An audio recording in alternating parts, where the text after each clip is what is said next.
Ya. Ah, A ver, dame un segundo. se Crear. traba un poco. Ahí está. Se traba un poco, me parece. ¿Se trabó nada más? Sí, Ok. sí, se traba un poco nada más. Sí, sí, por un momento Bueno, pensé que seguimos. no. Ahí empecé a transmitir. Sí, arranco de nuevo ahora. Bueno, seguimos Bueno, entonces. Bárbara, vamos. Bueno, volvamos. Arrancamos. Mm, Seguimos de donde estamos, ¿no? Seguimos. Bueno, entonces, tal como indicamos, un BCI basado en estos potenciales evocados visuales de estado estacionario o SCBP está compuesto por cuatro módulos principales. Primero es el de estimulación visual, en el que se incluyen estos LEDs que parpadean a una frecuencia determinada y se asocian a los comandos. Luego, un módulo de adquisición de la señal que trata de un casco o vincha que sensa esta señal, la digitaliza y se la envía a el módulo de procesamiento de la señal. Este módulo de procesamiento de la señal filtra y obtiene las características y las traduce a un comando y le da la orden de qué comando seleccionar al actuador, que en nuestro caso es una app de comunicación. Por lo tanto, ahora en el proceso de diseño y desarrollo propuesto en esta guía, se le aplicará a cada paso un ejemplo práctico como el que fue explicado recién. Comenzando por la gestión de requisitos y requerimientos. La gestión de requisitos y requerimientos es una elaboración y expansión de una necesidad en términos de ingeniería. Cabe destacar que más o cerca del 47% de los fracasos en proyectos que tienen que ver con dispositivos médicos muchas veces incluyen de alguna manera una mala gestión de requisitos y requerimientos. Para solucionar este problema, en nuestra guía planteamos este proceso en 5 etapas. Primero, determinando el uso previsto del dispositivo, teniendo en cuenta aspectos tales como el principio físico funcional, el perfil del usuario y el entorno de uso. En nuestro caso práctico, el dispositivo es para permitir la comunicación funcional en tiempo real en personas con una discapacidad motriz severa, mediante una interfaz cerebro-computadora portable, no invasivo y basado en electroencefalografía. El usuario debería tener una pérdida total de movimiento e intención comunicativa para ser utilizado en ambientes tanto hospitalarios como domiciliarios. El paso siguiente es definir los requerimientos de base. Estos surgen directamente del uso previsto del dispositivo y guiarán el proceso de gestión de requisitos y requerimientos. En nuestro caso, algunos de los requerimientos de base serán permitir la comunicación funcional en tiempo real y poseer tecnología SCBP portable, no invasiva, basada en electroencefalografía. Una vez determinados estos dos primeros puntos, procedimos con la clasificación del dispositivo médico. En Europa, los dispositivos médicos se clasifican en 4 clases según su riesgo asociado, donde la clase 1 tiene el menor riesgo asociado y la clase 3 el mayor riesgo asociado.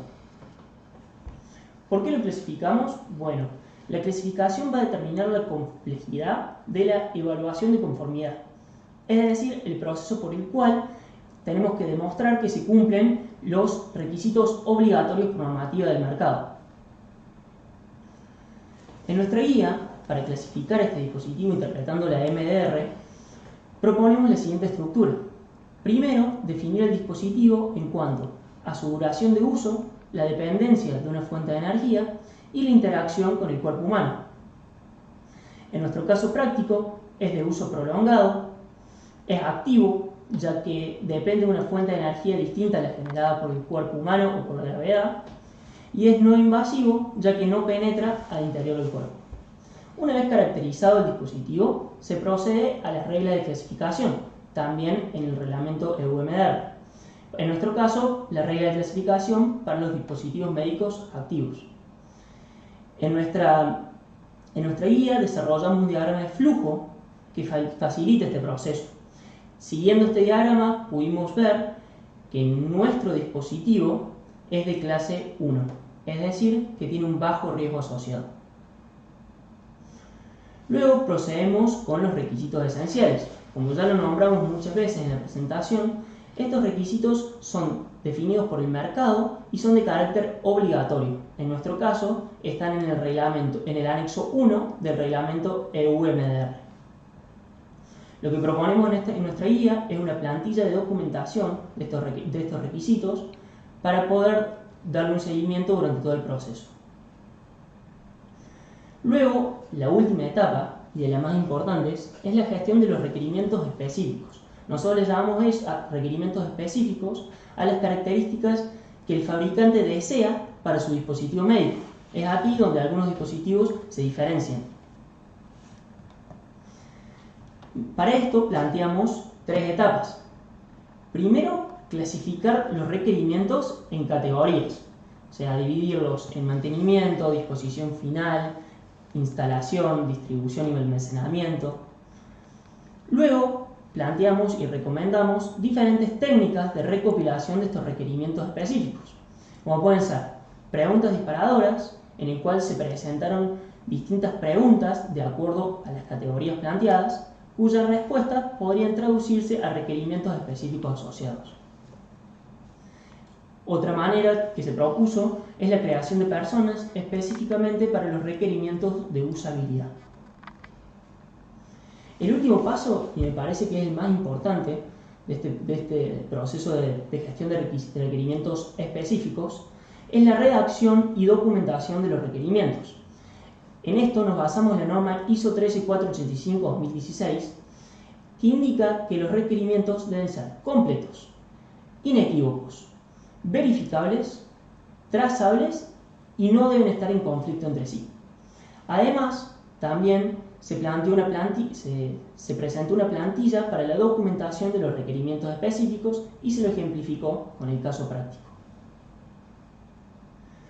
Una vez finalizado todo el proceso de gestión de requisitos y requerimientos, procedemos al diseño del prototipado.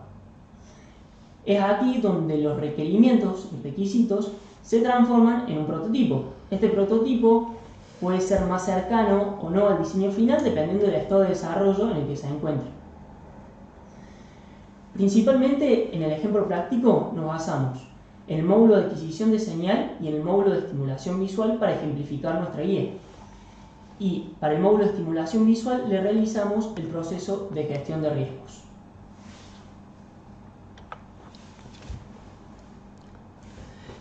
El bloque de gestión de riesgo es un requisito regulatorio esencial indicado por la normativa, por el reglamento de OMR. Se lo define como la aplicación de procedimientos de análisis, de evaluación, de control de los riesgos para reducirlos y prevenir incidentes. Este proceso es altamente complejo y requiere de muchos recursos y de conocimientos. Por suerte, la norma ISO 14971-2019 nos establece una estructura bien clara y para desarrollar este bloque nos guiamos en esta normativa y fuimos desarrollándola y ejemplificando en nuestro caso práctico. Recordemos que el riesgo se calcula como la probabilidad de ocurrencia del daño por la severidad del daño. A su vez, debemos saber que la probabilidad de ocurrencia va a depender que un peligro pase a una situación peligrosa y esa situación peligrosa finalmente se convierte en un daño.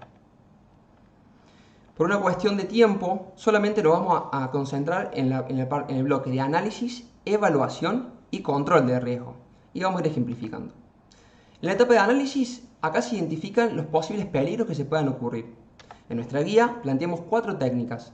Ahora nos interesa concentrarnos en 2. El análisis preliminar de peligros es un proceso, es una técnica que se hace en etapas tempranas, en estadios tempranos del desarrollo, porque no se tiene mucha información del dispositivo. Y básicamente se listan el peligro, la causa, la consecuencia y las medidas preventivas. Después tenemos el FTA, o análisis de árbol de fallos.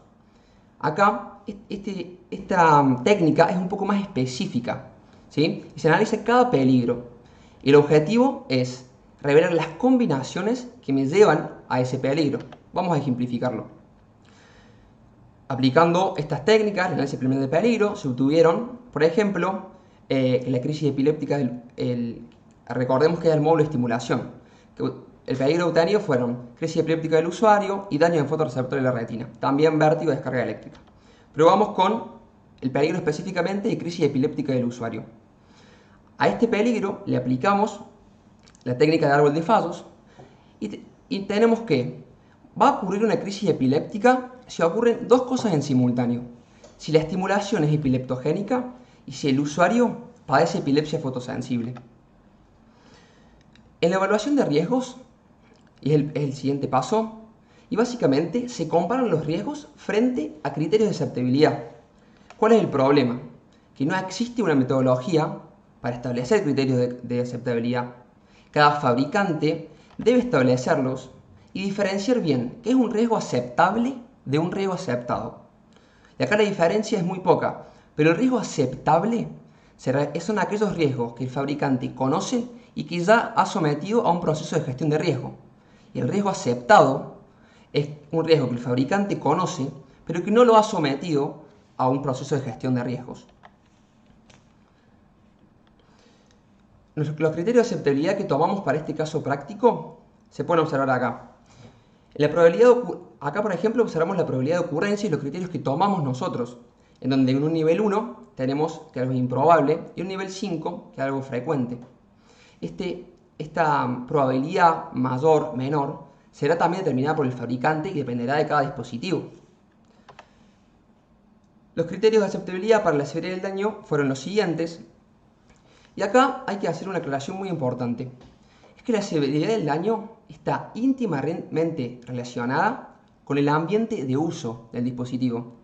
Por ejemplo, no es lo mismo que un usuario utilice la interfaz cerebro-computadora en una terapia intensiva, en un estado crítico, clínicamente crítico, y que le dé una crisis epiléptica. Los daños relacionados a este tipo de usuarios son mucho mayores que si el usuario, por ejemplo, está en su hogar. Entonces, la severidad del daño se va ajustando permanentemente al ambiente de uso. Por último, estimamos el riesgo con la fórmula y tenemos que puede ser de R1 a R4. Nosotros consideramos, y según nuestro criterio, que R1 va a ser un riesgo aceptable. Sin embargo, hay que seguirlo reduciendo lo más mínimo posible.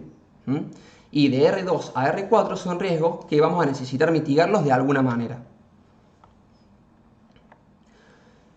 Este es el resultado de la evaluación de riesgo, en donde nos concentremos en la crisis epiléptica. Tenemos la probabilidad de ocurrencia del daño en nivel 4, la severidad del daño en nivel 4, lo que obtenemos un riesgo R4. La conclusión acá es que, como nos dio un riesgo R4, debemos, sí o sí, pasar a la etapa de control de riesgo y reducirlo o mitigarlo.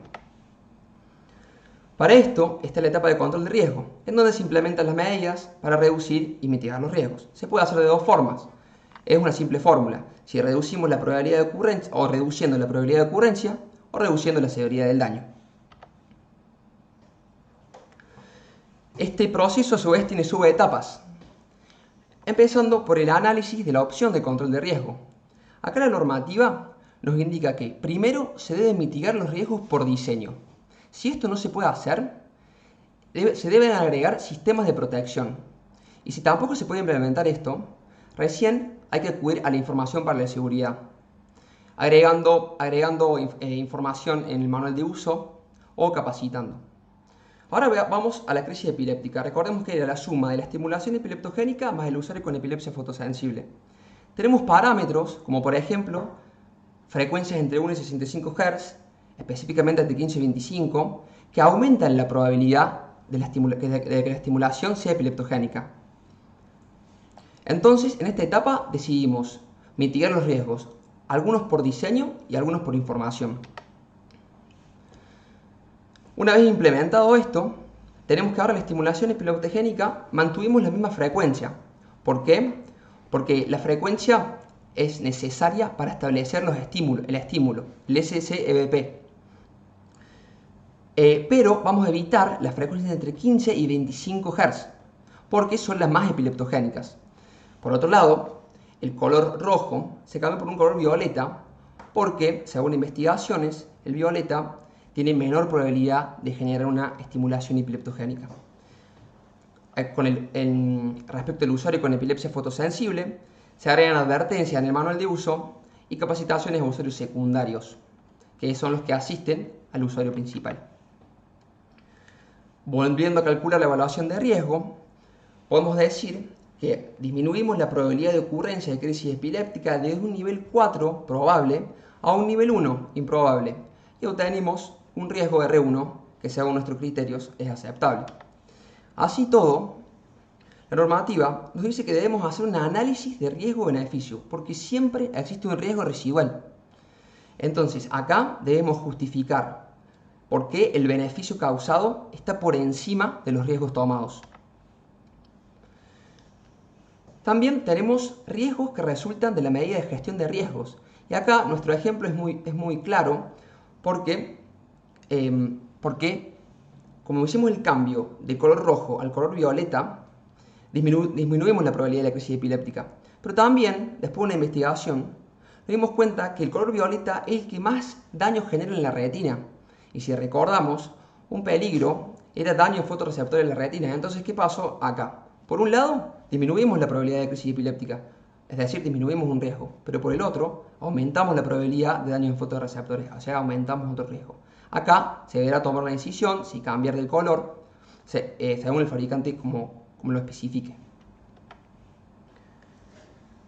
El proceso de gestión de riesgo sigue, pero por una cuestión de tiempo decidimos concentrarnos en estos 3 bloques ya mencionados anteriormente.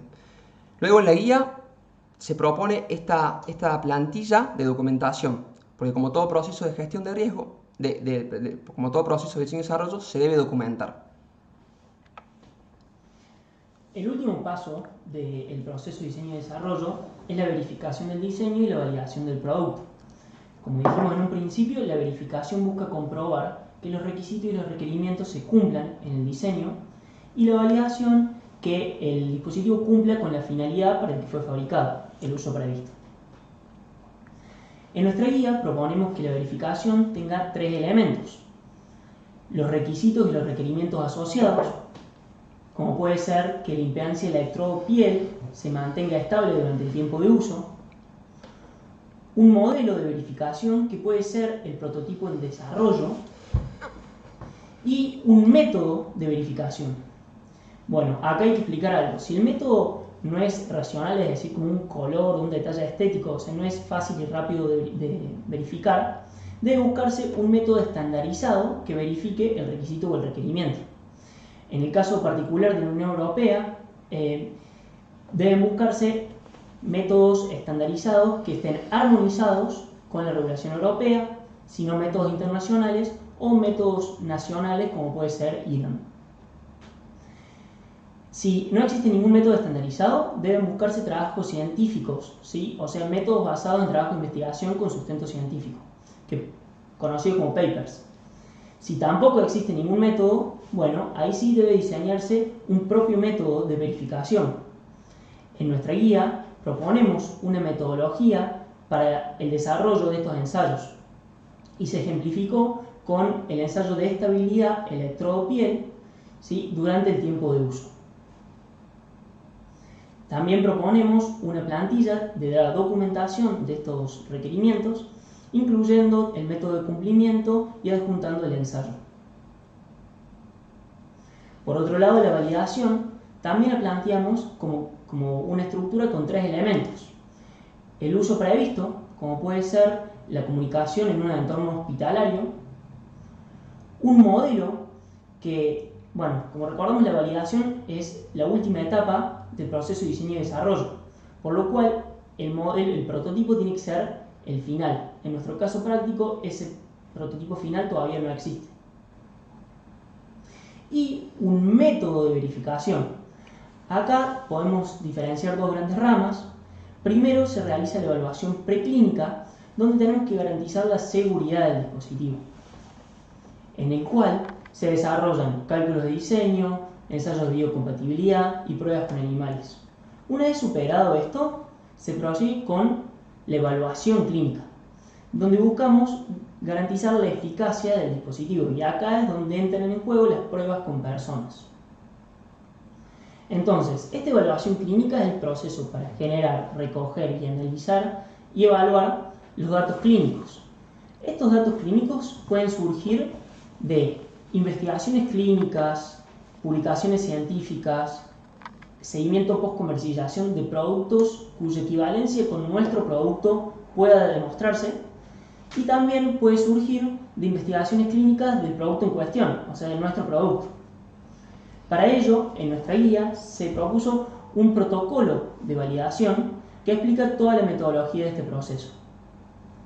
Y se ejemplificó, en el caso práctico, creando un protocolo de validación para una interfaz cerebro-computadora basada en potenciales o codos visuales para su uso en camas hospitalarias.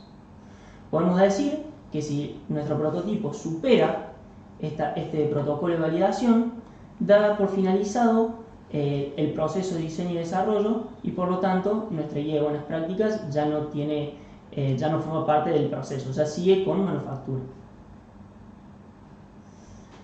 Podemos concluir que los objetivos planteados en primera instancia fueron alcanzados exitosamente. Se logró desarrollar una guía de buenas prácticas que brinda un punto de referencia para organizar todo el proceso de diseño y desarrollo de dispositivos médicos, cualquiera sea su complejidad, y se puede escalar y adaptar a las necesidades de cada compañía.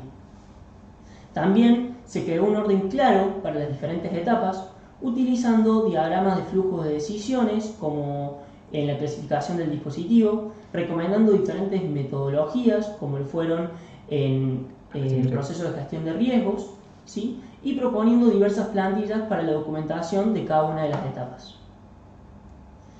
Como trabajo futuro, se proponen los siguientes temas: la inclusión de metodologías para llevar a cabo todas las etapas de los pasos previos al proceso de diseño y desarrollo, como el análisis de factibilidad o la selección de diferentes soluciones alternativas; el desarrollo y la aplicación de la ingeniería de usabilidad en dispositivos médicos, siguiendo lineamientos de normativas internacionales; y el establecimiento de técnicas específicas para la etapa de diseño y prototipado. Además, nos gustaría que nuestra guía se aplique a dispositivos médicos de diferentes complejidades tecnológicas y de riesgos asociados, para darle una retroalimentación y poder crear alguna vez una guía definitiva del proceso de diseño y desarrollo aplicada a la normativa vigente de la Unión Europea. Queremos agradecer a nuestros directores Juan Pablo Gigli y Florencia Garro, que nos acompañaron durante el desarrollo del presente proyecto integrador; a la empresa Autoproject, que nos permitió utilizar su dispositivo en desarrollo para ejemplificar nuestra guía; a la Facultad de Ciencias Exactas, Físicas y Naturales, y principalmente a nuestros amigos y familia que nos acompañaron durante todo el proceso de estudiantes con ingeniería biomédica. Me trabé. Muchísimas gracias, Agustín y Maxi. Gracias. Realmente han hecho un excelente trabajo. Se nota una gran dedicación y también un elevado nivel de profesionalismo con que lo han encarado. Así que, de verdad, muy orgulloso de la labor que realizaron. Debo también agradecer a quienes fueron sus asesores, que sin ninguna duda han tenido detrás de esto un trabajo enorme. Así que desde ya también para ellos mi felicitación y mi agradecimiento. Vamos a darle entonces la posibilidad a Agnese para que ella nos dé su devolución respecto de este producto. Adelante, Agnese. Bien, perfecto. La verdad, primero los quiero felicitar porque está impecable de punta a punta. Ya lo había leído, pero la presentación, la didáctica que usaron, todo, me encantó hasta que te emociones al final. Anoté algunas cosas. Me parece que usaron una didáctica para guiar, digamos, alrededor de un tema tan extenso, porque es una tesis pesada, descargada, todo lo que es normativo, digamos, cuesta hacerlo más intuitivo, y eso está muy bien logrado, muy bien logrado. Después les voy a preguntar con qué software hicieron la presentación, que está re linda también. Y tengo, una cuestión. Primero, vamos a ir más livianito, porque arrancaron con un dato muy interesante para todos los biomédicos, que fue eso de las 27.000 empresas y demás. ¿Eso está circunscripto a la Comunidad Europea o es un dato global? Sí, es un dato oficial de la página de la Comunidad Europea. Sí, sí. Pero entonces son 27.000 empresas europeas destinadas a producto médico, ¿es así? Sí, no solo con la fabricación, sino distribución, Claro, relacionadas con dispositivos médicos. Correcto, Sí. correcto. Porque bueno, es el mercado laboral, digamos, potencial de un grupo de biomédicos que tengan acceso a la comunidad y demás, me parece un lindo dato también. Y lo otro no, es una cuestión muy, muy simple. Cuando ustedes ponderaban riesgo, cuando ustedes hablan de cómo clasificar los riesgos y decían que era la polinómica de la probabilidad por la severidad y que para bajar los riesgos uno de los dos tenía que bajar, en términos generales yo siempre establezco que la severidad no se puede bajar, que algo así se transforma en algo así como una constante, porque por ejemplo, el riesgo de la epilepsia en sí, perdón, la severidad de un brote, una crisis epiléptica, no la podés bajar. Claro. Sigue siendo eso. Si la severidad es la muerte, no la podés bajar. Entonces siempre o trabajás la detectabilidad o trabajás la frecuencia con la que ocurre, pero en general yo lo planteo así. Posiblemente en algunos casos se pueda trabajar en la severidad del riesgo, pero en general lo trabajo como una constante. Y bajar el riesgo desde los otros parámetros. Es algo en lo que planteamos. Pero, perdón, si te interrumpí. Pero justamente. No, pero por eso te digo, en términos generales así es como yo lo planteo, pero posiblemente en algunos ejemplos, o como ustedes lo hayan tenido, pueda existir la posibilidad de hacerlo, digamos, de considerarlo en cualquiera de los dos factores. Sí. Bien, un ejemplo eso por ahora me parece que está muy completo el resto. Un ejemplo que quiso plantear Maxi en cuestión de riesgo es cambiando el entorno de uso, podemos reducir la probabilidad, la severidad del daño, que no es lo mismo que el paciente esté en un estado delicado, con una terapia intensiva y utilice esto para la comunicación en ese momento, que esté en su casa con sus signos vitales estables. Entonces, ahí la severidad cambia, pero sí, muchas veces se mantiene constante, como en el caso de una crisis epiléptica. Ahí sí, si puedo agregar algo yo con respecto a esto, porque hemos tenido largos debates con los chicos en cuanto a lo que es gestión de riesgos. Y bueno, un poco lo que ellos querían ilustrar con esto y que quisimos que se viera, pero bueno, es un poco difícil de meter en la gestión de riesgos sin hablar en particular de esto, es la usabilidad, ¿no? Es lo que están mencionando ellos. Y en realidad esto de bajar la severidad asociada al usuario y al escenario de uso es una técnica para abordar la gestión de riesgos desde la usabilidad. Correcto. Entonces, obviamente vos tenés razón, desde el punto de vista de la 14971 no podrías bajar jamás la severidad de un riesgo, pero cuando empezamos a hablar de experiencia de usuario y de escenarios de uso y cómo evaluamos esa interacción entre el dispositivo médico y el usuario en el escenario de uso previsto, se puede, digamos, tener en cuenta. Correcto. Sí, entiendo el punto perfectamente. Sobre todo para no subestimar los riesgos, ¿no? Porque como hablamos el problema es decir, bueno, si el riesgo más grande que tengo es que mi paciente se muera, y yo estoy haciendo una evaluación de riesgo de una interfaz cerebro-computadora no invasiva, el riesgo de que mi paciente se muera es muy, muy bajo. Entonces, todos los demás riesgos son insignificantes para él, ¿no? Entonces, un poco para darle esa escala a los riesgos. Bueno. Correcto. Bien, muchísimas gracias.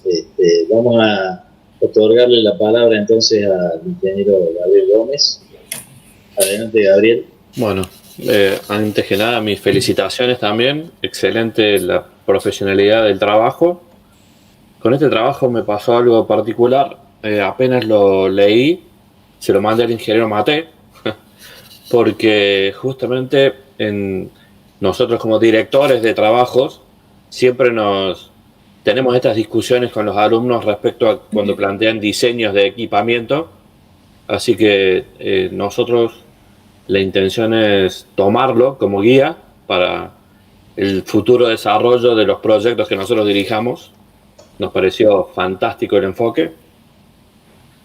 Y desde el punto de vista de la seguridad, en realidad mi carga laboral más importante es en la industria de procesos, en la parte de control automático de industria de procesos. Y una de mis áreas de trabajo es justamente la seguridad funcional, que es exactamente todo lo que ustedes definieron, pero a nivel de una fábrica en vez de un equipo. En ese contexto sí hay una norma internacional que se llama justamente seguridad funcional para la industria de procesos y básicamente hace lo mismo que hicieron ustedes. O sea, realmente el enfoque que le dieron está altamente probado de que funciona porque es el que se usa en toda la industria de procesos a nivel mundial. Así que el único tema que les quería consultar es que justamente a nivel de industrial, en lo que es riesgo aceptado y aceptable, sí hay estándares internacionales que uno puede llegar a referenciar, por ejemplo, en cuanto a cantidad de muertes por año o por uso de equipos. Quería saber si en particular ustedes encontraron bibliografía al respecto. Bueno, en lo que indica nuestra bibliografía europea, digamos, a partir de la implementación, simplemente el año que viene, pero de la nueva MDR, indica que los riesgos, cualquiera sea, aunque sea el R1, se tiene que seguir reduciendo. No importa, en ningún momento el riesgo se dice, bueno, ya está, quedó ahí, no trabajamos más sobre eso, sino que siempre se debe buscar implementar diferentes medidas de control para reducirlo al mínimo posible. Sí, no, eso es claro y es normal en todos los tipos de industrias. También se utiliza razonablemente alcanzable, porque hay un punto en donde vos seguís poniendo plata para reducir el riesgo no baja. Entonces, sí, una acotación ahí. Sí. Perdón, Juan Pablo es mi nombre, yo también ¿Cómo te va? Con Florencia, los asesores. Ahí, a nosotros que dentro de la empresa que en donde trabajo, que utilizamos la metodología de gestión de riesgo y demás, que relaciono lo que estás comentando con la parte de los riesgos clínicos, y básicamente lo que se hace ahí, se hace si uno no los conoce de antemano, se hace una búsqueda bibliográfica y se hacen análisis riesgos-beneficios para poder entender cuáles son los riesgos que estoy asumiendo con el producto que estoy colocando. Y luego, con la metodología de post-market surveillance, digamos, con la recopilación de información ya con el producto en el mercado, con las evaluaciones clínicas y demás, se va retroalimentando y se va viendo si mi producto está en niveles de riesgos aceptables a nivel mundial. A eso iba. Si tienen tablas contra las cuales comparar los resultados. Las vas creando. Claro. Las vas creando, y sí, en industria médica una característica que tiene que se diferencia de las otras industrias es que el hecho el justificativo de que tiene un costo significativo la inversión para reducir el riesgo no se puede, no es un justificativo. Claro, es un argumento. Claro, tal Bien. Cual. En industria médica eso no existe.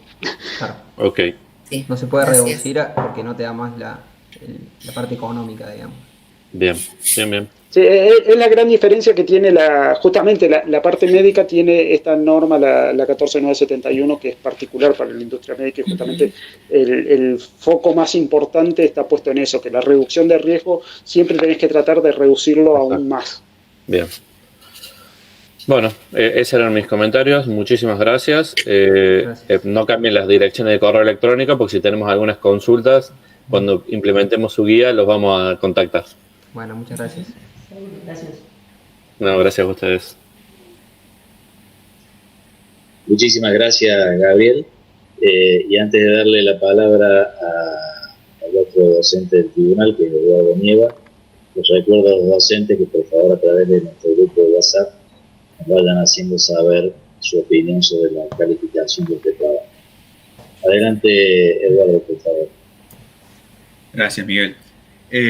Bueno, nada, me encanta. Gente, la presentación estuvo buenísima, súper didáctica para un tema tan, como dice Añese, tan amplio. Le encararon muy bien a la presentación, la verdad. Felicitaciones con eso, que la verdad le hicieron muy, muy amena. Así que, muy bien. Bueno, yo tenía una duda muy similar a lo que planteaba Añese en cuanto a cómo reducirlo de la severidad, pero cuando se planteó la discusión en un principio, se resolvió tranquilamente.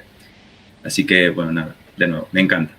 es muy, muy práctica la guía, la dejaron muy clara de cómo ir aplicando en todas las partes del proceso. Así que, muy bien. Muchas gracias. Muchas gracias, Eduardo, y vamos a solicitarle ahora entonces a quienes fueron los asesores que también dirijan algunas palabras a los alumnos. Comenzamos con Juan Pablo. Adelante, Juan Pablo. No, bueno, felicitarlos porque el proyecto que encararon, como comentaban, es complejo. Poder llegar a una guía de que sea... que no sea aburrida, que uno no se duerma aplicándola y que no sea algo tedioso de aplicar es algo complejo. Y algo que se solicita y que es muy importante, la trazabilidad de todas las cosas. Entonces, que todos esos guías y esos documentos se hablen también es algo muy complejo. Ahí Florencia laburó muchísimo en eso, así que también viene trabajando ya hace años con ese tema, entonces lo conoce muy bien. Pero bueno, yo creo que al final lograron materializar y después ejemplificarlo en un caso que para mí es también eso tiene una característica muy importante, en un caso que en donde muchas veces por las dinámicas de las empresas, de las startups y demás, bueno, uno quiere llegar a tener un tangible, pero pierde después toda la parte de documentación y hace la documentación retroactiva y se empiezan a olvidar cosas. Entonces eso creo que también fue muy valioso de la tesis de los chicos, poder encarar el desarrollo de la tesis y al mismo tiempo ir trabajando sobre una conceptualización de un producto y que ayuda también a la lectura y a la comprensión de la importancia de los documentos. Así que para mí fue una tesis muy agradable. Gracias. Muchas gracias, Juan Pablo. Le vamos a otorgar la palabra a Florencia. Adelante, Flor.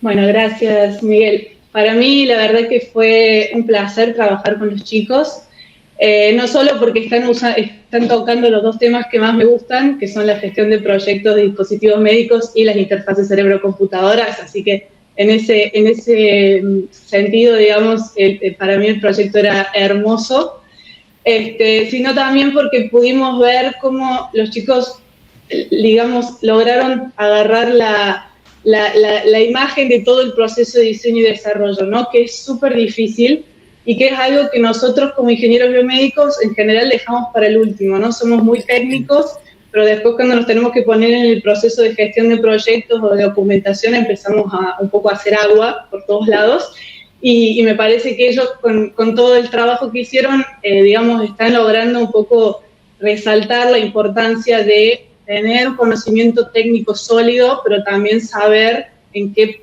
parte del proceso de diseño y desarrollo están parados y cómo hacen para trasladar todo ese conocimiento técnico en un producto.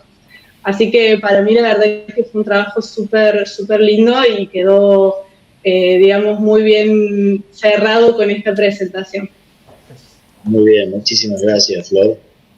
Bueno, creo que todos los... Yo creo que al 4 llegan, chicos, así que aflojen. Creo que todos los comentarios que han recibido han sido realmente muy alentadores. Como dice Añese, creo que van a llegar al 4. Sí. Así que no se preocupen. Tengo que darles dos buenas noticias. La primera, que me manda el ingeniero Taborda sus felicitaciones y les comunica que son los egresados número 275 y 276 de la carrera de Ingeniería Biomédica. Y la segunda buena noticia es que el tribunal los ha calificado con la máxima calificación, que es un 10. Así que nuestras felicitaciones nuevamente y un aplauso para ustedes. Ya puede llorar la mamá, papá, todos, abrazo, beso. Muchas gracias, muchas gracias. Muchísimas gracias. Ya saben que estamos los docentes a disposición de ustedes para asistirlos cada vez que así lo requieran, así que manténganse en contacto y ahora sin duda festejar por este logro que tan merecidamente lo tienen. Muchísimas gracias. Un gustazo, chicos, realmente. muchas gracias a todos, al tribunal, a los asesores y a todos los que me están siguiendo a través del streaming. Y es siempre una buena ocasión para cruzarse con otros colegas, Flor, Juan, como es, Gabriel, y bueno, y aprovechar y compartir algo en algún momento. Con Edu ya ni lo menciono porque toda la semana te voy a estudiar. ¿Qué pasó? Bueno, la verdad, muchas gracias. Sí. Muchas gracias. Felicidades, chicos. Gracias a todos. Y les comparto la grabación, el link al Meet a Miguel y después él puede también redistribuirlo. Bueno. Gracias, Añez. Gracias a todos. Buenas tardes. Muchísimas gracias. Hasta luego. Gracias. Hasta luego. Chao, hasta luego. Chao. Chao, chao. Adiós. Para, se me salió con eso.